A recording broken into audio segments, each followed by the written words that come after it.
see if there's anybody there, but also see if there's any other explosives. Very bloody, did they say? Was that an aftermath of last night's violence? No further details. That's what I was just told. Okay. Have they said which hospital he's being taken to? No. Okay. No. Have police said whether they have, and you may not know this, do police know whether they feel that there are more people they're looking for, or these are the primary two? That's what I asked, and really the primary reason for the dog is just to make sure there are no explosives in there, and then they're going to check out the garage. But they don't believe that there is, but they're not sure whether there's a second suspect or not. So this is a garage in the backyard of the house that also had a boat in the backyard? You got it. Okay. Let's go back to WBUR's David Boeri. David, I'm curious about this boat being just outside the perimeter, even though the house was within the perimeter, even though a boat seems like a perfect place where someone could be hiding. Of course, I realize at some point you need to just draw the line and decide where your perimeter is. You know, you're trying to be thorough. You're trying to go from house to house. There are lots of accoutrements to houses, I guess. You know, whether swing sets, this or that. And this happened to be outside, so they were doing their sweep, and then they came upon this, and they came upon it because some people went outside and suddenly saw evidence and made the phone call. Do you know what evidence they saw? Blood. They saw blood near the boat. Blood near the boat. That's right. And that drew attention to an area that they had. People went outside. They were walking. They saw it. They were more kind of paradoxically by telling people, okay, you can go back out. You've been locked down, but then because they were locked down, you've frozen out eyeballs. You know, you've frozen out people who could actually be looking, because they're inside their houses and locked in and concerned. So there was the sighting of that, and that's what brought the next stage. Do you know whether there, in fact, were any kind of booby traps or explosions on the body of this man? Was he carrying anything? No, there's no indication of this whatsoever. Now, I mean, they will obviously be careful as they proceed near that boat. They have to be, but they have him in custody. He's left, and now we come to the next stage, and it's a very critical stage. There's a short period of time, a critical time phase, for them to try and determine if there are any accomplices, if there's anybody else involved. They want to know that. They're going to want to know whether he has more bombs, where they are.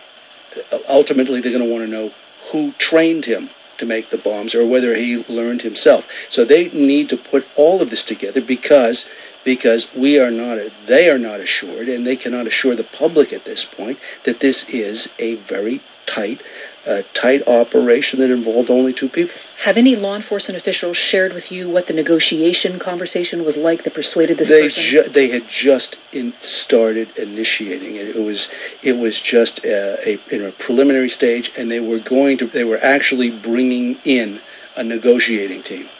So they were going to the next stage of bringing in a team. They had to switch out the helicopter, among other things, and so they were going to make this next step. By the way, go ahead. Somehow, before they brought in the formal negotiating team, they persuaded this young man to come out. I want to be clear. The young man came out. They have him in custody. Okay. I'm not clear whether it was persuasion or not. I tend to think it was, because they did not want to make an assault on that boat, for sure. Unless they were fired upon. I mean, they were not going to make an assault on the boat, because then you lose your suspect, the chance of losing the suspect. And if you know, David, we had talked throughout the day about the importance of trying to take this person alive, particularly because the other suspect is no longer alive. There was a concern, of course, that perhaps this person might commit suicide before he was taken. Do we know whether he even had any weapons on him that would have enabled him to kill himself if he wanted to? I can't answer that question. We know that he's been armed since early on in this. Last night was stunning to think that you have two suspects and they're throwing bombs at the police that are pursuing them. So absolutely armed and dangerous, you had to presume him to be. Yeah. But as I said, we come to this next stage, and it is an important and time-sensitive stage. Let's go back to the field. Bruce Gellerman is still out there. And Bruce, tell us now, what do you see now on Franklin Street outside this house? Well, seemingly this thing is over.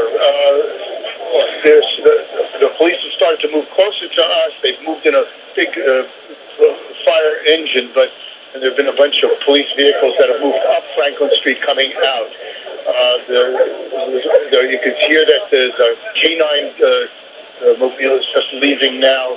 It's starting to break up. The police are starting to walk up the block away from the site where they've been for the last hour and a half. But I'm going to try to get some confirmation from a police or law enforcement person. Let me see if I can get something for you. I'll sneak in that if anybody's on the turnpike tonight. The crowd is going up. There's a van coming up the street. Hang on, let me see if I can see in. The windows are blacked out. I can't see inside. But you can hear the crowd is cheering.